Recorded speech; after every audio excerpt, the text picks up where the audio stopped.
Here's some highlights from this past weekend's big race. Of course, it means so much to the community, but it even maybe means more to the driver that won it and took the checkered flag home. None other than Colton Herta, who joins us now.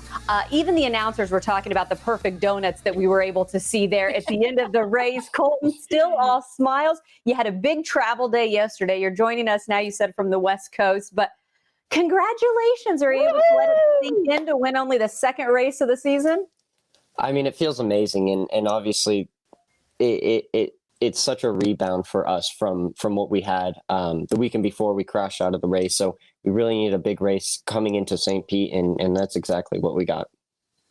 There's been a lot of attention on the relationship between you and your dad, and I think that's taken a lot of the headlines, which I just love. Tell me what this win means both to you and your dad, who of course was in your ear for this. And I mean, it's got to be so special.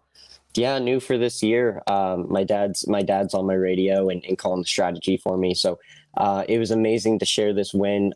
First win that I've ever shared with him on the radio. It was super spectacular. And I was actually able to match his career wins in IndyCar today at 4. So it was such a special day for me. And to have him there and share it with him was even better.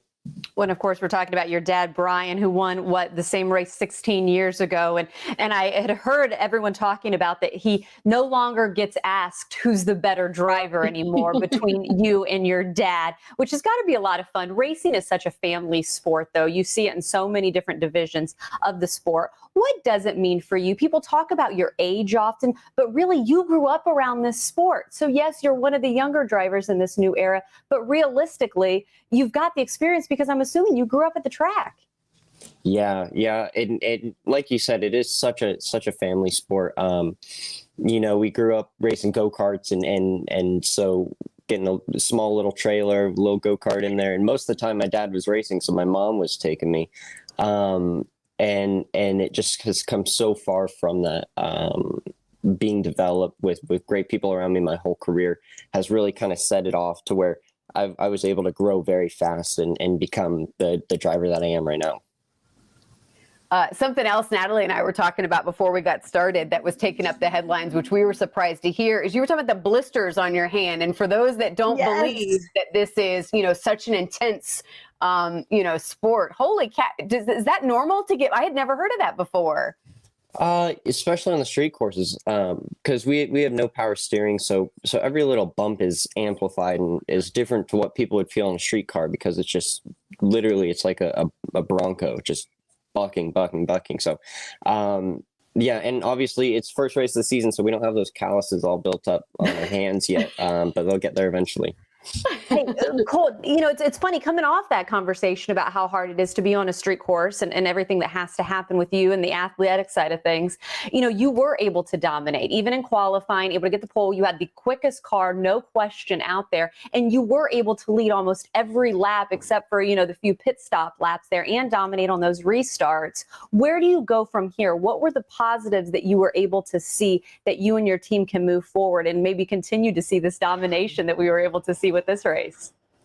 I think you hit the nail on the head there. Like the pit stops were amazing. That's obviously make or break in IndyCar.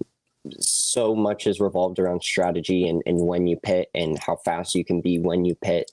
And the guys nailed that. We really nailed that. And all the pit stops were just spectacular the whole time.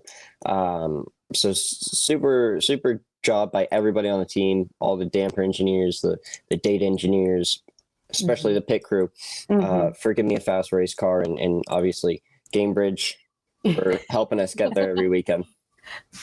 Hey, before we run out of time, you're local now. We get to claim you, Cole. Right. So how has it been this past year living, in Bel Air and living in Florida in this area? I mean, I'm going to say that's helped you maybe win and pull this off this past weekend. I like it. Yeah, it's so much easier to, all my life I've lived in Los Angeles, and traveling to the West Coast every single weekend basically is so difficult. So love the area, love everything around Bel Air, a lot of cool stuff happening in like Dunedin and stuff places down there. A lot of cool food, bars, restaurants, super cool stuff. So love it out there.